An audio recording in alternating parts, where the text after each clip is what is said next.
Going on in chapter 10, this time we are going to be looking at different angle relationships inside of circles. Okay, so here we go. We're going to start off with tangents and intersecting chords. If a tangent and a chord, tangent and a chord intersect, then the measure of the angle is half the measure of its arc. So, for example, the measure of angle 2 is equal to the measure of its arc, BCA,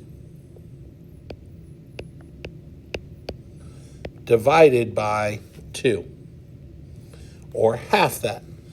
Likewise, if we look at angle 1, the measure of angle 1 is equal to the measure of arc AB divided by 2. So this portion. So if a tangent and a chord intersect, the measure of the angle is half the measure of its arc. Okay, so let's try it. So here I have a chord intersecting with a tangent. So here's the tangent. Here's the chord. So then measure of angle 1 is equal to half of its arc, which is 210. So measure of angle 1 would be 105 degrees. Okay, let's try the second one. So now I want to find arc TR. So I'm going to have to do a little work to get there. So the first thing I know is I know that 98 is the angle created by the tangent and the chord. So if I know that, then I know that arc TSR is equal to 2 times 98, which is going to give me 196 degrees. So now a couple other things we know. One, we should be able to find arc TR then, since that is the only thing separating it. The full circle would be 360. So if I know 360 minus 196, then I know arc TR has to be 164 degrees.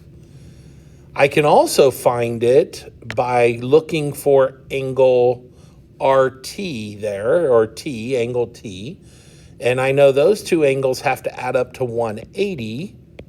So 180 minus 98 is going to give me an angle of 82 degrees. And then 82 times 2 would also give me 164. So there's a couple options there on how you find TR. Let's go to the next one.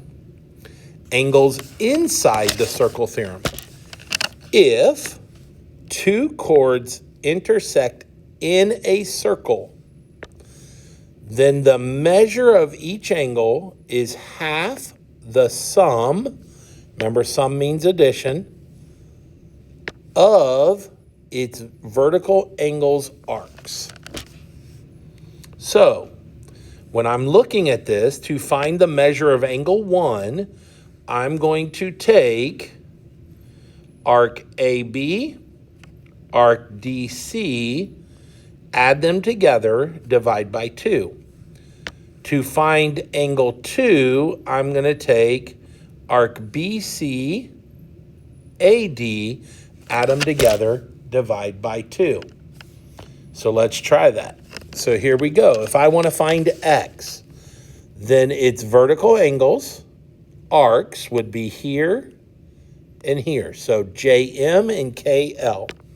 So to find the measure of X, it is going to equal 156 plus 130 divided by 2, which is going to give us 286 divided by 2.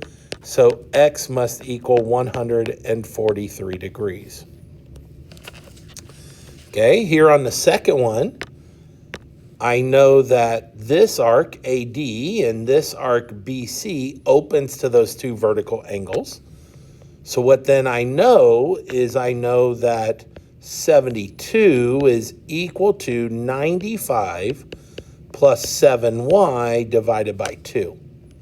So then I'd multiply both sides by 2. And that's going to get me 144 equals 95 plus 7y. I would subtract the 95, and that's going to get me 49 equals 7y. So y must be 7. Okay, so that's how we do inside the circle. We add the two vertical angles together, divide by 2. Angles outside the circle. Now, this is going to depend on whether they're two chords, two secants, two tangents, what combination there that you have. But they're all done the same way. If two lines intersect each other outside the circle, okay, two lines intersect outside the circle, then the angle measure is half the difference. Remember, difference is subtraction of the two arcs. So in this first one, you're going to take the bigger minus the smaller. So the bigger is arc BC, and I'm going to subtract arc AC, then divide by 2.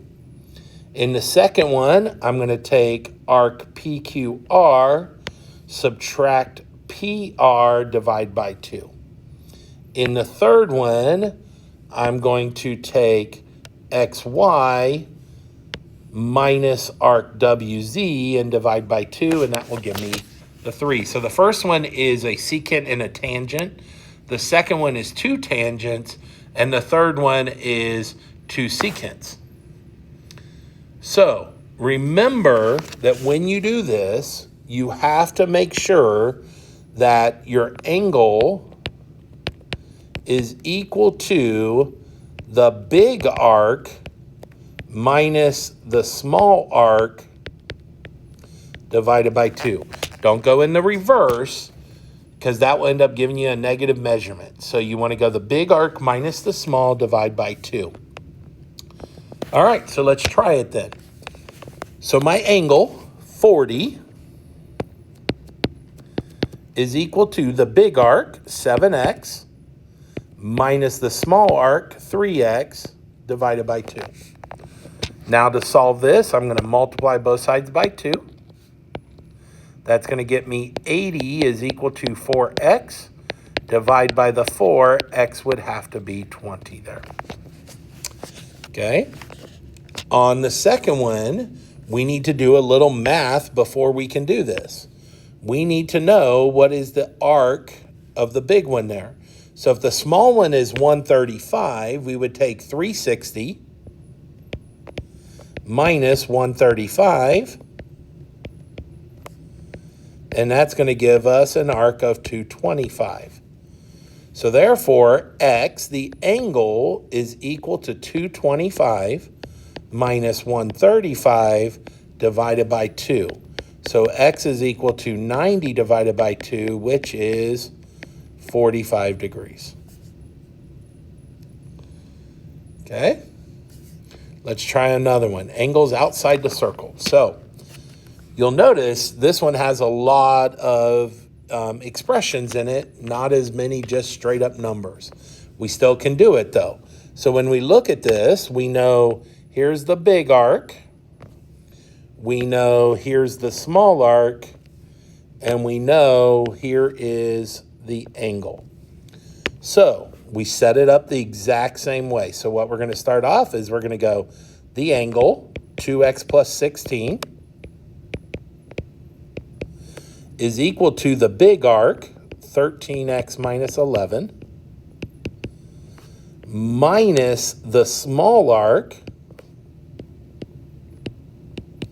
which is 6x minus 7, divided by 2.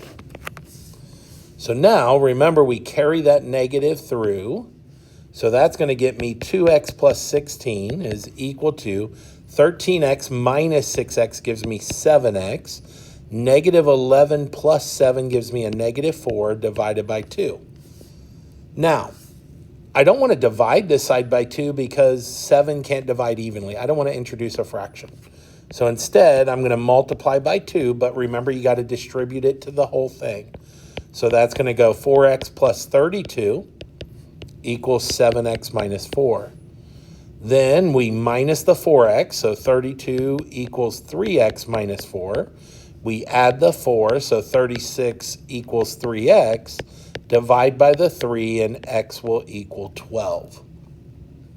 Okay, now, I do know there's a lot here. There's many different ways to set these up, so you got to be very careful and make sure you're lining up. What are you given? Are you given angles outside? Because if the angle's outside the circle, then we take the big minus the small arc, divide by 2. Are you given the angles inside? And then you add the vertical angles arcs together, then divide by 2. Or are you just given an angle created by a tangent in a chord? And if that's the case, then it is half the measure of the arc. So you've got to make sure which one are you given based off of which formula you're going to use. And that is the angle relationships in circles.